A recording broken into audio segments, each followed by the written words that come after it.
historia, los conflictos armados han marcado profundamente en las sociedades, dejando cicatrices en las personas, comunidades y naciones.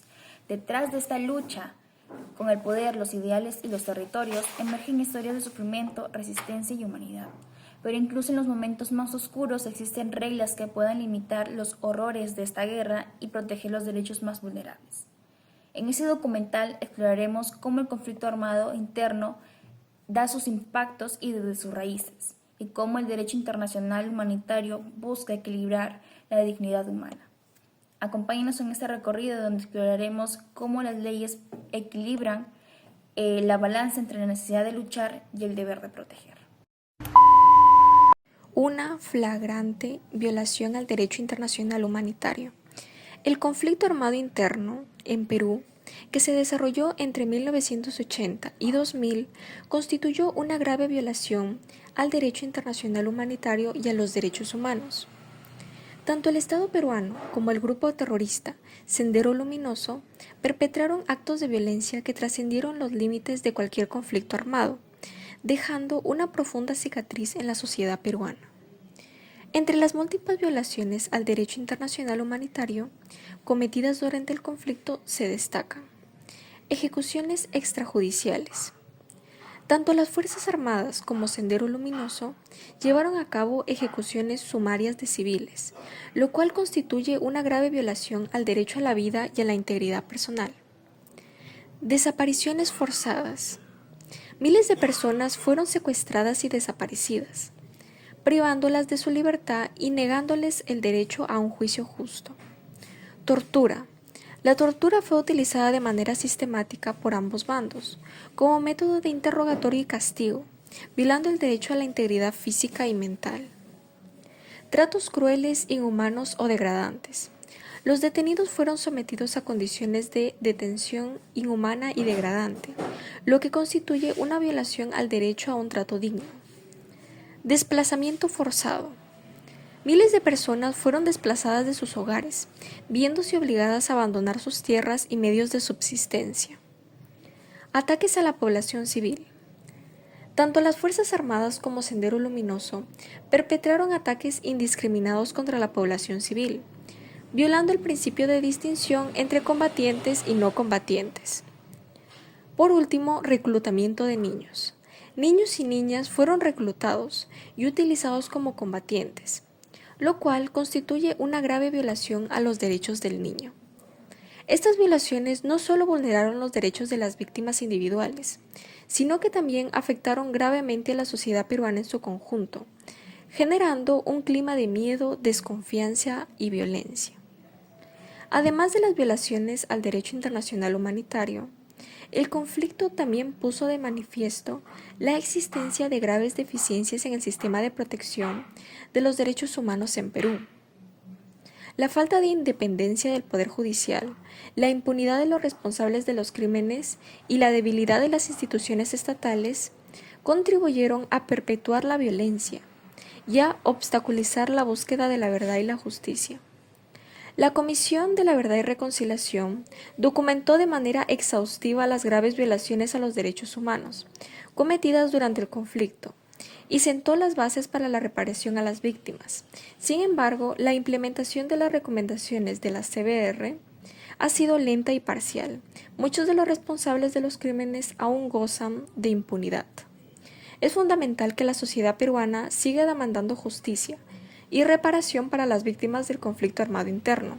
Solo así podremos construir un futuro más justo y equitativo para todos. Un día como hoy, 18 de junio, los terroristas de Sendero Luminoso, que después de meses que tenían el control del pabellón azul en el penal del Frontón en la isla San Lorenzo, capturaron como rehenes a policías de la Guardia Republicana y tomaron también como prisioneros a miembros del Instituto Nacional Penitenciario. Para apoyar a la Guardia Republicana al rescate de los rehenes, la Fuerza de Operaciones Especiales fue encargada de abrir un acceso con explosivos al pabellón azul. Como estaban fuertemente armados los terroristas, terroristas los recibieron con un nutrido fuego desde la parte alta, siendo heridos varios de ellos y algunos quedando discapacitados hasta estos días. Los de la Guardia Republicana no pudieron ingresar, por lo que se le encargó a la Infantería de Marina que rescataran a los rehenes y retomara el control del penal. Era la primera vez que los infantes de Marina se encargarían de una operación de rescate de rehenes. En una primera incursión fue herido por un francotirador el técnico infante de Marina Marino Palacios, muriendo a los pocos minutos. En un segundo grupo de ataque, el comandante a cargo fue herido de gravedad, siendo rescatado por el OM-1 infante de Marina Heriberto Jiménez, que en ese rescate recibe un balazo en la cabeza y muere instantáneamente. El OM-1 Palomo Carlos, que también estuvo en ese rescate, recibió un balazo en la espalda y lo dejó gravemente herido también. Otro grupo a cargo del comandante Vega Yone más 3 infantes de Marina avanzaron disparando al objetivo subiendo los escombros del edificio. Es ahí donde el alumno Marco Ramírez recibe un balazo que lo mata instantáneamente. Los terroristas tenían un almacén de explosivos dentro que explota y parte del edificio se derrumba. En este hecho muere gran parte del Estado Mayor de Sendero Luminoso, cosa que nunca se lo perdonó a la Marina. Por ello que meses después muere en un atentado el almirante Ponce Canesa y luego el comandante Vega Yone. Honor y gloria a los héroes de la patria.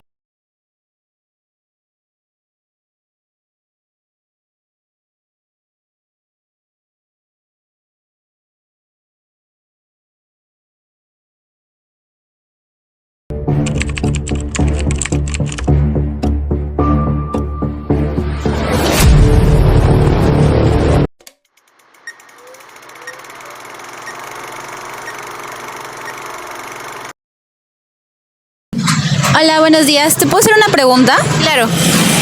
¿Qué recuerdas sobre el papel que desempeñaron las Fuerzas Armadas y Sendero Luminoso durante los años más intensos del conflicto?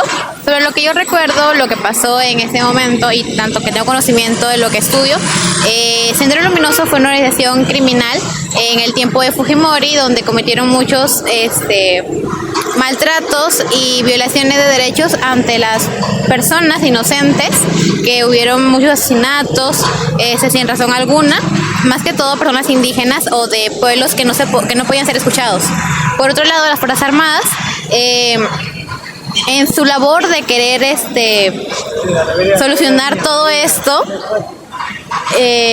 cometieron igualmente violaciones hacia personas, igualmente hubieron torturas y hubieron desapariciones que hasta hoy en día no se pueden resolver. Ok, muchas gracias.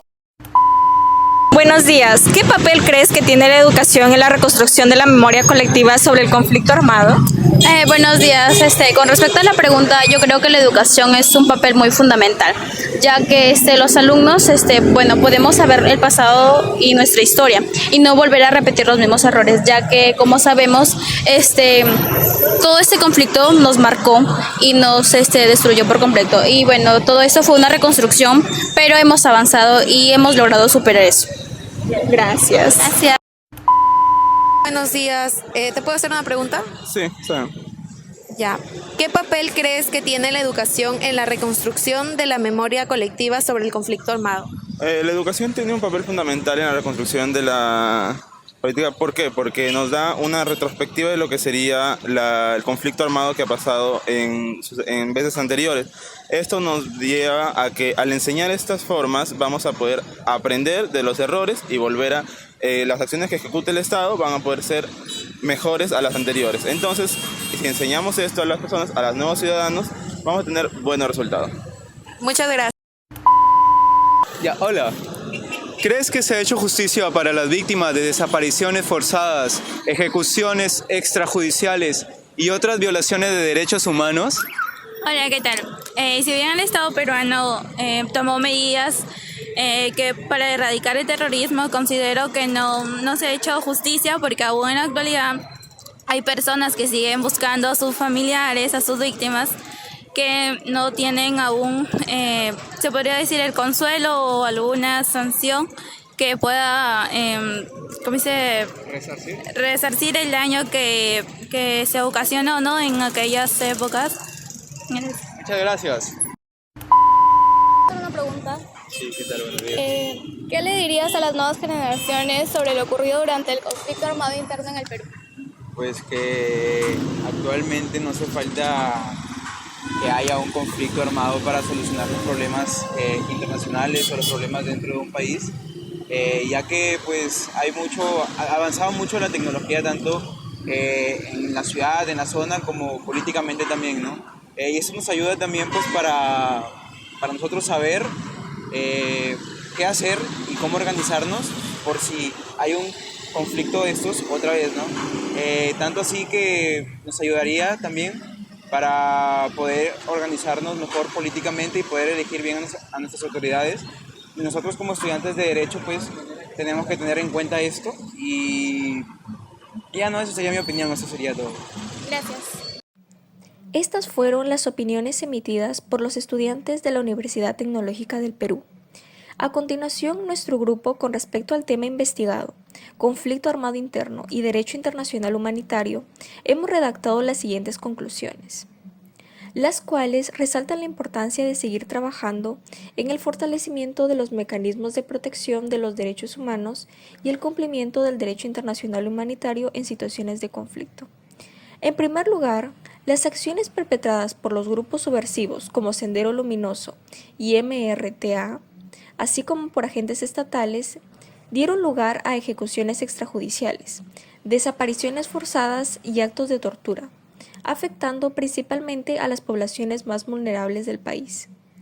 En segundo lugar, el proceso de justicia transnacional posterior al conflicto, liderado por la Comisión de la Verdad y Reconciliación, reveló la necesidad de fortalecer el sistema judicial y garantizar la reparación integral de las víctimas para promover la reconciliación nacional y evitar la repetición de estos hechos.